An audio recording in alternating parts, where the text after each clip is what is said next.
Hallo und herzlich willkommen zurück zu den Videos über die Musterbriefe und Textbausteine. In diesem Video schauen wir uns die Reklamation an. Und die Reklamation ist ein Thema, das sehr viele Leute immer wieder beschäftigt. Das merken wir bei unseren Plattformen, wo wir ein paar Textbeispiele angeboten haben. Diese Seiten werden immer wieder aufgerufen. Bevor wir uns ein Beispiel in der Praxis anschauen können, ist es aber wichtig zu verstehen, was eine Reklamation ist und worum es geht. Denn es gibt natürlich die Beschwerde und die Reklamation. Und es gibt noch einen dritten Begriff, das ist die Mängelrüge. Und was ist der Unterschied? Das muss man wissen. Schauen wir uns das an. Wenn ich mich beschwere, dann hat irgendetwas nicht gepasst.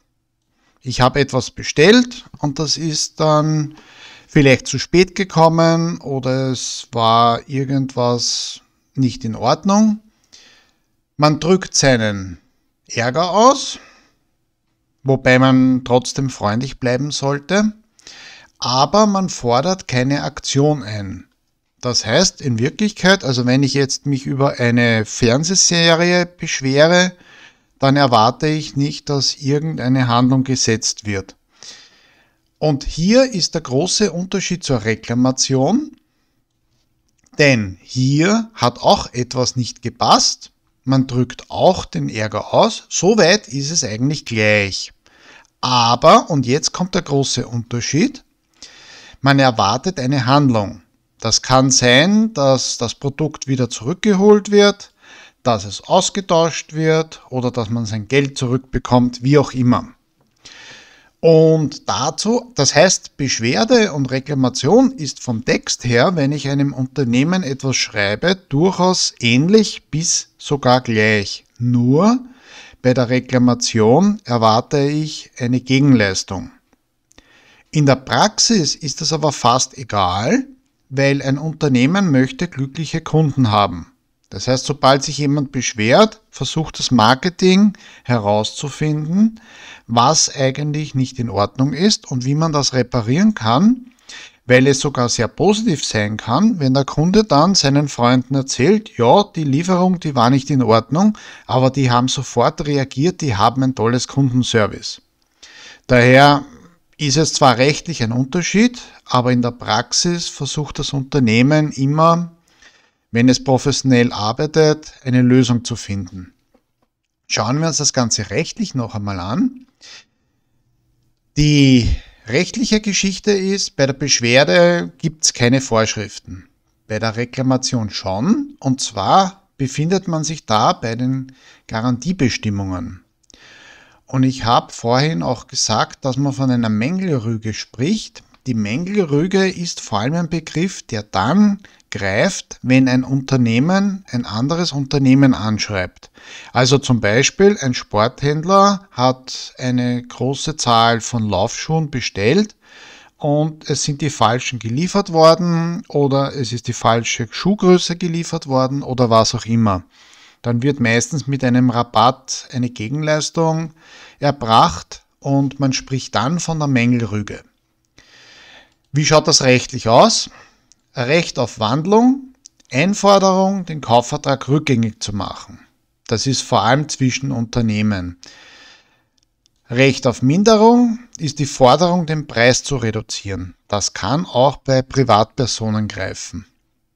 Wobei, wenn ich ein Möbelstück bestelle und es ist hin, dann ist das noch immer hin, auch wenn der Preis reduziert wird. Also wird man sich das von Situation zu Situation anschauen müssen. Recht auf Ersatzlieferung ist im Prinzip der Umtausch. Das gilt für Unternehmen genauso wie für Privatpersonen und letztlich noch Recht auf Schadenersatz. Das ist aber eine ganz eigene Geschichte und wir wollen uns jetzt anschauen, wir werden das jetzt da alles entsorgen. Wichtig ist zu verstehen, wenn ich eine Reklamation schreibe, erwarte ich mir eine Handlung. Machen wir ein erstes praktisches Beispiel. Beispiel. Reklamation wegen Umtausch. Und zwar stellen wir uns vor, wir haben uns einen bequemen Fernsehsessel bestellt und der ist so gestaltet, dass auch die Rückenlehne verstellt werden kann, nur es stellt sich heraus, die Rückenlehne lässt sich nicht verstellen. Da ist irgendein technisches Problem.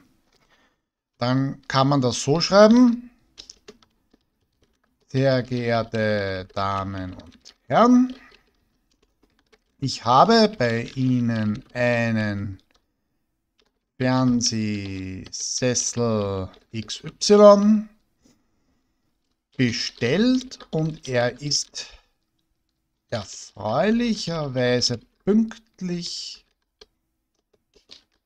geliefert worden. Ich habe ihn gestern erhalten und er wurde gleich aufgebaut, aber die Rückenlehne lässt sich nicht verstellen. Da ich große Rückenprobleme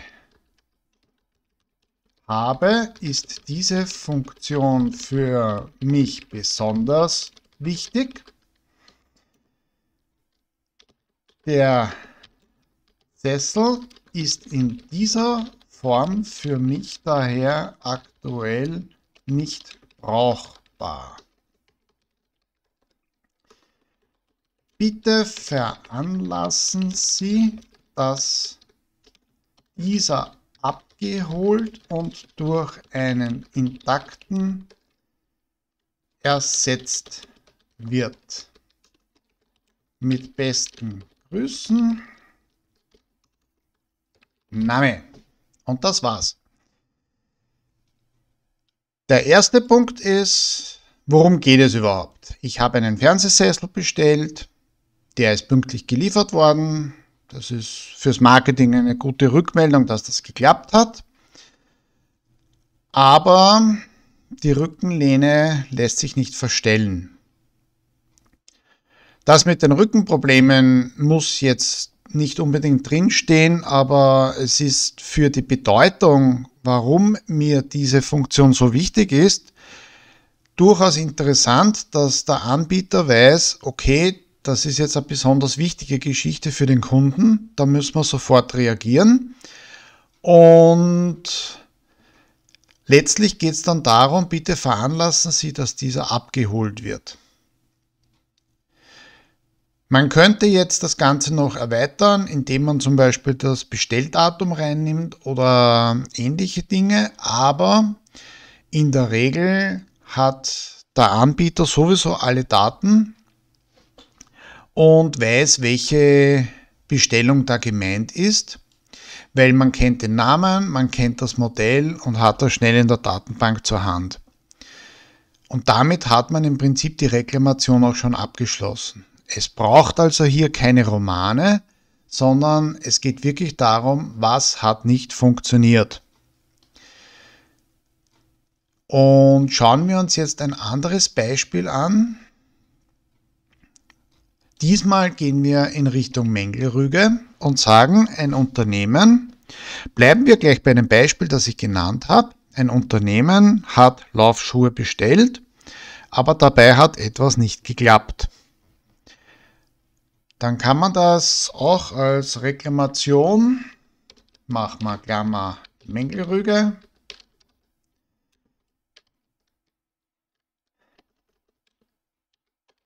schreiben. So machen wir es ganz einfach. Wieder sehr geehrte Damen und Herren. Bei Unternehmen kann es auch sein, dass es eine Kontaktperson gibt. Dann könnte man hier den Namen direkt anführen.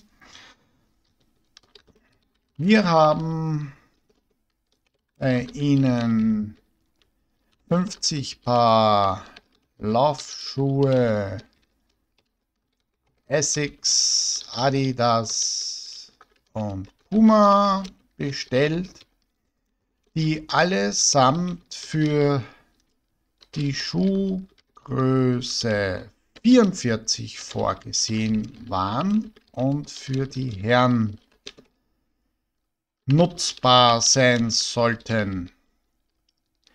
Leider hat sich bei der Kontrolle herausgestellt, dass alle Laufschuhe Größe 43 aufweisen. Das ist für uns jetzt aber nicht das große Problem, weil wir diese auch verkaufen können, aber wir brauchen weiterhin die bestellten Schuhe und ersuchen um a. umgehende Nachlieferung der eigentlich bestellten Ware und b. einen Preisnachlass für die falsch gelieferten Schuhe. Ja, das reicht eigentlich.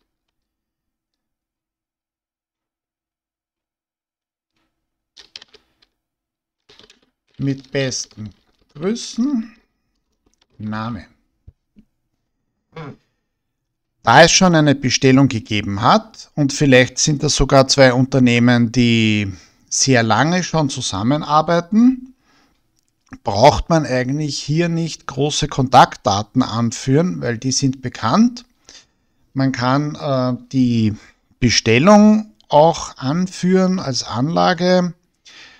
Man kann auch entsprechende Kontaktpersonen, laut dem sehr geehrte Damen und Herren, nehmen. Aber wesentlich ist der gleiche Aufbau wie bei der Privatperson vorhin. Was haben wir bestellt? Was hat nicht geklappt? In dem Fall die falsche Schuhgröße wurde geliefert.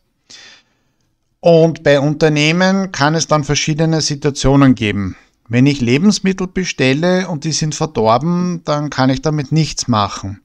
Wenn ich falsche Möbel oder falsche Laufschuhe in dem Fall bekommen habe, dann kann ich die trotzdem verkaufen. Vielleicht habe ich ohnehin nicht so viele der Größe 43, dann ist das vielleicht sogar praktisch. Das ist die zweite Information. Wir behalten die Schuhe. Ist nett, dass ihr uns das geliefert habt, aber wir müssen jetzt praktisch doppelt bestellen und wir haben keine Lust, doppelt zu zahlen. Und daher brauchen wir trotzdem die Schuhe, die wir eigentlich bestellt haben. Und außerdem überlegt euch, was ihr beim Preis machen wollt, weil wir wollten ja die 43er Schuhe gar nicht haben. Und dann muss sich der Anbieter überlegen, was macht er mit der Situation. Er könnte auch darauf reagieren und sagt, Leute, tut uns leid, schickt uns die 43er Schuhe zurück und wir machen einfach einen Umtausch. Und auch so kann man die Reklamation durchführen. Das heißt, das Prinzip ist immer das gleiche, dass man zuerst einmal erklärt, worum geht's, wie ist die eigentliche Situation. Bei der Privatperson war das die Information mit den Rückenproblemen. In dem Fall ist es einfach, ja, wir können uns die Schuhe auch vorstellen zu behalten. Und dann die Forderung, was ist zu tun? Und dann muss man sich anschauen, wie die Reaktion ausschaut. Das werden wir aber in einem eigenen Video behandeln. Und damit haben wir die klassischen Situationen der Reklamation eigentlich erarbeitet. Es gibt dann verschiedene Möglichkeiten, wie zum Beispiel eine Preisreduktion, die hier schon eingeführt. Also wir haben hier eigentlich schon die Preisreduktion behandelt und die Nachlieferung. Wir haben den Umtausch im ersten Beispiel gehabt. Und damit deckt man eigentlich die meisten Reklamationen ab. Das heißt, wenn ich so einen Text schreiben muss und ich bin eine Privatperson und schreibe sowas selten, deshalb werden diese Beispiele auf unserer Seite auch gerne aufgerufen, dann braucht man sich keine großen Sorgen machen. Es sind keine Romane notwendig, sondern es geht einfach darum, was ist Sache, was ist meine eigene Position, was erwarte ich mir. Bei einer Beschwerde lasse ich nur Dampf ab. muss aber trotzdem freundlich bleiben. Das werden wir auch in einem eigenen Video einmal uns anschauen. Bei der Reklamation geht es darum, was erwarte ich mir. Wenn ich das nicht schreibe, dann weiß der Anbieter nicht, was er tun soll. Und in diesem Sinne kann man das durchaus formulieren. Bleibt dabei freundlich, weil man möchte ja auch etwas erreichen. Und ja, ich hoffe, dass diese Beispiele ein bisschen weitergeholfen haben. Und ich werde auch in der Videobeschreibung die Beispiele verlinken, die wir auf unseren Seiten haben. Und vielen Dank fürs Zuhören und Zusehen. Bis zum nächsten Mal.